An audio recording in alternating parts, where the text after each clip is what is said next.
Welcome to How to Yu-Gi-Oh! Let's explain archetype evolution. Chapter 1.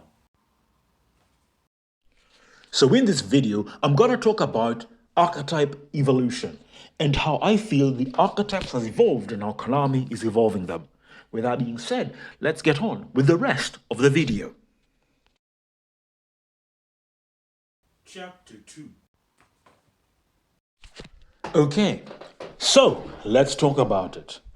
The archetype evolution I'm talking about is, as you can see these cards in front of you, Call of the Haunted and Mystical Space Typhoon. Now, last year, an archetype based off of Mystical Space Typhoon was created called Radiant Typhoon, right? And this year, what's been released in this current set of Maze of Fuertes is Call of the Haunted, archetype based off Call of the Haunted. Now, what is the key factor with these two archetypes? Is that they're based off spells and traps. For majority of Yu-Gi-Oh's life, archetypes have been based mostly on monsters. The truth you need to know. And have never been based on spells and traps. So this is a whole new avenue and a whole new field. Now, why is it being done this way? I think part of the issue that Konami might have realized is that balancing archetypes is difficult. And especially when it comes to archetypes that usually have been based on monsters and on themes, is that it gets out of hand real quick. That really hits where it hurts. Cards get broken, and they usually have to ban so many cards in set archetype in order to balance the archetype or in order to make it meet the, ban list demands. But what does this mean now for archetypes like Radiant Typhoon, which is based off, it revolves around Mystical Space Typhoon, and the Call of the Haunted archetype? Well, what this means is that when these archetypes now get out of control, the way to mitigate them is to simply maybe limit the main card that they're based off of. So, for example, Mystical Space Typhoon is at 3. Now, if Radiant Typhoon becomes very strong, all you've got to do is do not hit the Radiant Typhoon cards, but hit Mystical Space Typhoon itself. Maybe semi-limiting it or limiting it to 1. Equally, the same way with Call of the Haunted. If the archetype with Call of the Haunted gets out of control, all you've got to do now is semi-limit, put it to 2, or limit it to 1. This completely changes how archetypes play in Yu-Gi-Oh! And also another thing as well is that it puts inherent weaknesses in the deck, and it's much easier to face. This is another aspect of archetype creation that I think it needs to be considered here and needs to be talked about. Because when players face these archetypes, the theory would go is that now right, immediately what you need to get rid of. At the end of the day, the card that is a problem, right, is, for example, in the Mystical Radiant Typhoon deck is Mystical Space Typhoon. So, get rid of Mystical Space Typhoon, and all of a sudden, the deck doesn't work because every single card in the archetype focuses on Mystical Space Typhoon. This is a simplistic example, but it sort of paints a picture of when facing the deck, how players can deal with it. Equally, for the example with Call of the Haunted, right? One of the best ways is cards now that should theoretically go up in the future are Cosmic Cyclone. Why? Because Cosmic Cyclone banishes spells and traps, right? So if you were to activate a Cosmic Cyclone to the Mystical Space Typhoon against Radiant Typhoon, theoretically what it would do is it would mean that as the game progressed, they would only have, if they were to activate Mystical Space Typhoon, you'd activate Cosmic Cyclone as a response, pay 1,000, banish that spell or trap. And they only have 2 more Cosmic Cyclones in the graveyard, in their deck, sorry. And so that changes everything, right? Changes absolutely everything. And it really gives context on what context needs to be given. Very important. I know. When nothing ruins the game plan.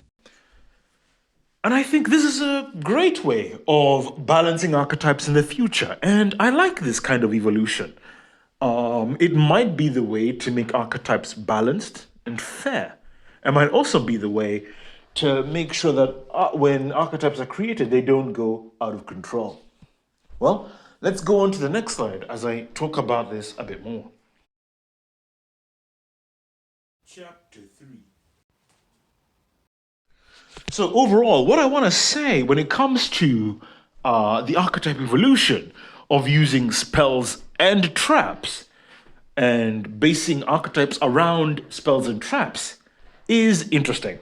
And I think this offers another layer of deck creation, of archetype creation that we've not seen before. Obviously, this is an experimentation, right? And we're seeing it with Radiant Typhoon that came out last year, and the Call of the Haunted archetype that's coming out in this current set. I think sometime the end of this month or the beginning of next month, March. The point I'm trying to make is that there is now a lot of design space that is quite all right. That's a lot of choices, which are wonderful. And future archetypes in the future now, if they're made with this design philosophy, can change how we play Yu-Gi-Oh! In the future, and especially can change what archetypes need to function. And what it adds to the table is a whole new way of playing. And I want to say something very important about these archetypes. I've looked at Radiant Typhoon. I've faced against it. And one of the things I really liked about this archetype was that not only was it self-contained, it felt balanced from the get-go. And it didn't do things that were absolutely crazy. While sure it had a high ceiling, which it is a strong competitive deck, so it should have a high ceiling. But it did not feel that this archetype was going to do crazy things. The plussing was there. The pluses, the recovery, and all these manners of things made sense because they were revolving around one card. And sure, one could say that this deck pluses, a lot and a ton, and it might be quite strong. But what I like to think is that there seems to be an inherent lock on the archetype, even though it is not physically there, because it revolves around spells and traps. What you find happens, right, is that now your main deck cannot have a lot of, for example, you can't just put in the Fiendsmith package, right? Or just put in some just weird engine or some weird stuff.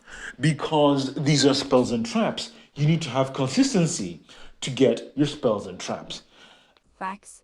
To get your Mystical Space Typhoon.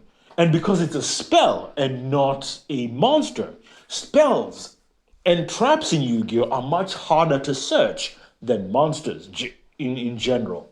There's a lot of searchers for monster cards, but there's hardly any searchers for spells and traps.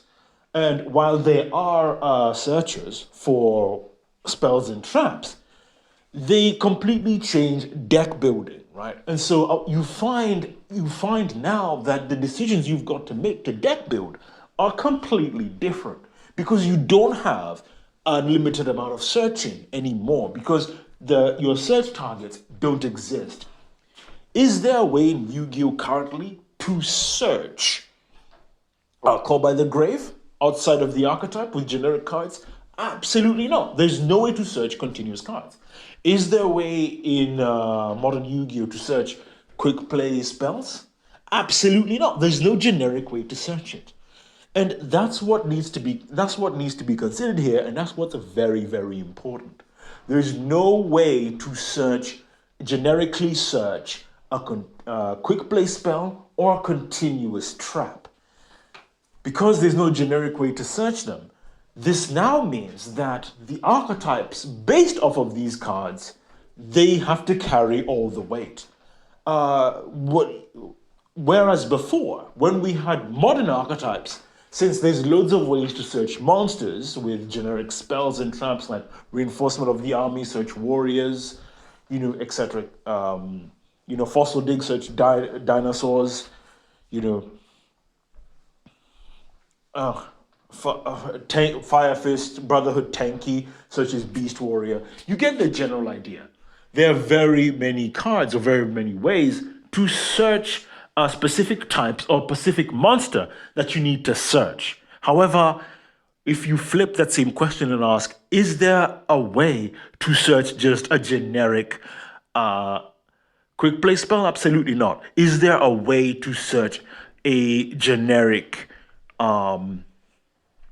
continuous spell? Absolutely not. There are generic ways to search normal spells and normal traps. However, it's not really a search, as it would allow you. First of all, your opponent has to activate a monster effect in order for you to have that ability to search. That's Triple Tactics Thrust. Secondly, they need to. You can only do it going second.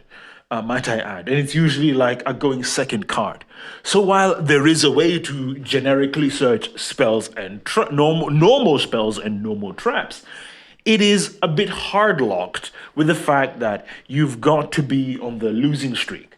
So yeah, and that's what I've got to say here. Really, let's head on to the conclusion. Final chapter. Here I am at the conclusion, and all I've got to say is that when it comes to the archetype evolution, I am quite excited about this because this is going to be something unprecedented in Yu-Gi-Oh history, right? In terms of balancing archetypes now, and there will be a power cap, a ceiling, a way to see that archetypes in the future, if they follow this template, are not going to be so powerful.